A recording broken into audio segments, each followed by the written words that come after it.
Welcome Star Wars Force Arena players to this brand new Let's Play Star Wars Force Arena tutorial stroke guide. Over the next few weeks and few videos we're going to sit down and talk about some of the aspects of the game, how the game works, how you can be a better player in 1 versus 1 and also 2v2, and how to avoid some of the frustrations that you may feel that you're going to come up with later on in the game when you hit certain levels of the game and you come up against players who are just much stronger than you, which is going to happen, and it happens in every game. So today we're going to talk about some of the basics in Force Arena. We're going to go over the leaders and their special abilities, and this is the thing that you get greeted with when you boot up the game for the first time. Leader selection. Now, leader selection can be important, and it really does depend on your playstyle. But how do you know what your playstyle is unless you play the game? So it doesn't matter too much at the start, because you can always unlock new leaders in the game either by buying packs and cards in the game. But if you don't want to spend any money or haven't got much money to spend in between whatever you're spending it elsewhere, you can also get leaders from quests, missions, being part of a guild, completing guild challenges. So there's a whole variety of ways that you can unlock leaders in the game. So selection at the moment isn't so important, and also until you reach a certain tier you'll also get given a free leader and free cards to unlock at that tier once you reach it, which is really good. So you don't end up having to wait like I had to in the start, where you wait months to get a particular card and you just haven't collected it yet because it's just never appeared on the shop or it's never appeared in the pack anywhere. So right now we've got General Grievous on the screen, and each leader has a few things different. So if you think about a game like Clash Royale, where all you've got to worry about are cards and the turrets, where in Force Arena you've got to worry about cards, turrets and also leaders and their unique. So each leader has what's called a unique. So if you think about General Grievous and his Magna Guards that he had in the movie, you get those here in the game as well. And a lot of it's based around the movies, around Star Wars Rebels, around some of the comics as well. There's a whole host of leaders and uniques in the game, which adds a lot of variety as well. And trying to find one that suits your playstyle can be a bit of hit and miss. But when you do, it can really pay dividends once you master how that leader works. So in the preview menu, we've already got Luke, we've got Sabrine Wren, we've got Anakin Skywalker for the dark side, we've got Boba Fett there, we've got Grand Moff Tarkin, and we've got General Grievous. Now each leader has their own set of special abilities, so let's have a look at those in some detail. Starting with Grievous, he's got a skill, and these are the special abilities. So he has a button that you press in the game, and this gives him what's called Swift Strike, and that gives him a 300% attack power increase on any target in the game. It can be a turret, it can be another leader, it can be anything, and that will deal a lot of damage.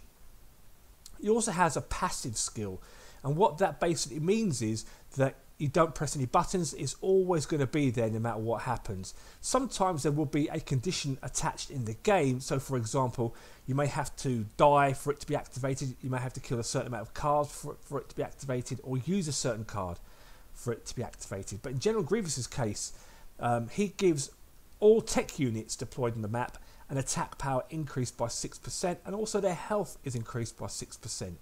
So that's a passive bonus, so you don't need to do anything apart from just deploy a tech unit on the battlefield and they get a buff automatically.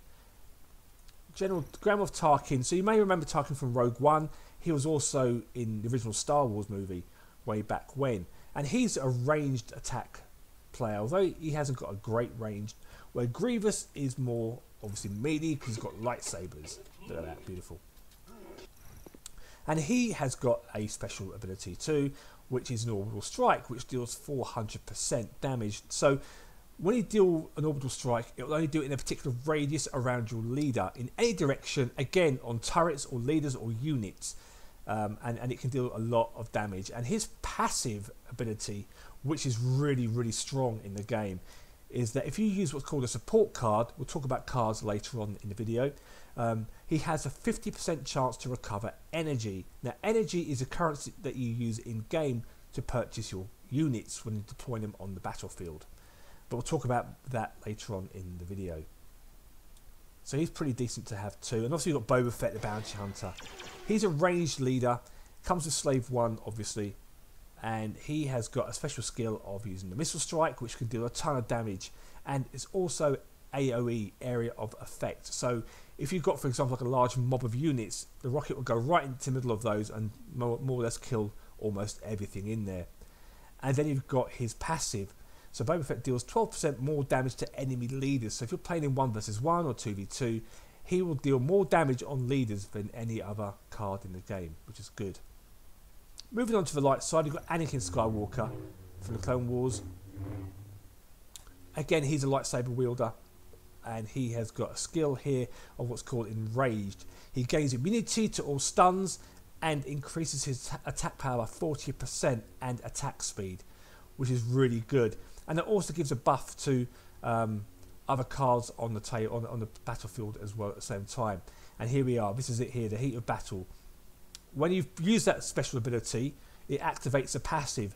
And what the passive then does, it increases the unit's attack speed by 15%. And when it says organic units, that means things like foot soldiers and nothing technical like a tank, for example, that is not included in that, or anything like a turret, those kind of things. Then you've got Sabine. She's easy to play, deals a lot of damage with explosives, that's her speciality. And she also has got a passive as well that buffs that up. And her skill here is that she jumps backward and tosses multiple explosives in front of her to deal 300% damage. And that can deal a lot of damage to cards, turrets, units, etc., leaders as well. And she's what's called a hybrid. So she also does a ranged attack and also goes into melee combat range too with her attack animation. So she can do both. Pretty savage. And then you've got her passive here. And it's called the attack power of the ally units using explosives increases by 20%. So if you use a card that has an explosive ability, that would be like a Grenader, for example, a Rocket Trooper, or what's called a GNK droid, that increases the damage by 20%, which is quite a lot. And that's a passive ability again. And finally, you've got Luke Skywalker. Obviously, Luke's self-explanatory, and he is from the original trilogy at the moment. And his skill here is that he deals 275% damage to enemies in front of him. So he can't do it to the side or the back, it's only stuff that's in front of him. And that also includes turrets as well. And his passive here is Trust Your Feelings. When Ben Kenobi, who's Luke's unique, is defeated, Luke's damage increases by 20% for 30 seconds, and it obviously stops if Luke is killed in that time frame. So if you deploy Ben on the battlefield and old Ben gets killed, Luke will increase his damage output. So if you pick a leader at the start of the game, and then later on if you say, oh, I don't like this leader, you can always change it up and get new leaders as well as you progress through the game. So there's plenty of ways that you can get new leaders and try out new ways of playing the game. So what we're going to do, we are actually going to get, I think we're going to get Boba Fett for this one, because he's nasty. And he's easy to play, so we'll use Boba Fett for this particular game. We have a little preview of his attack here in this video. All the cards come with a preview video that you can watch, so you can get an understanding of how the abilities work. That's Boba's standard attack there that you're seeing. And this is going to be his special ability. There you go, boom. That's what you have to press a button for. And it gives you an idea of what all that does. So we pick Boba Fett. It's our first leader. That it is. And then we go on to our first training match. And this gives you an idea what the battlefield is all about.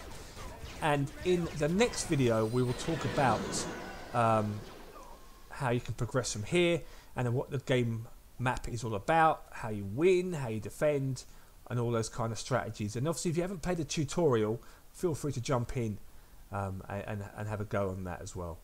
But thanks so much for watching. I will now see you in the next Star Wars Let's Play Force Arena video. Thanks for watching, and may the Force be with you.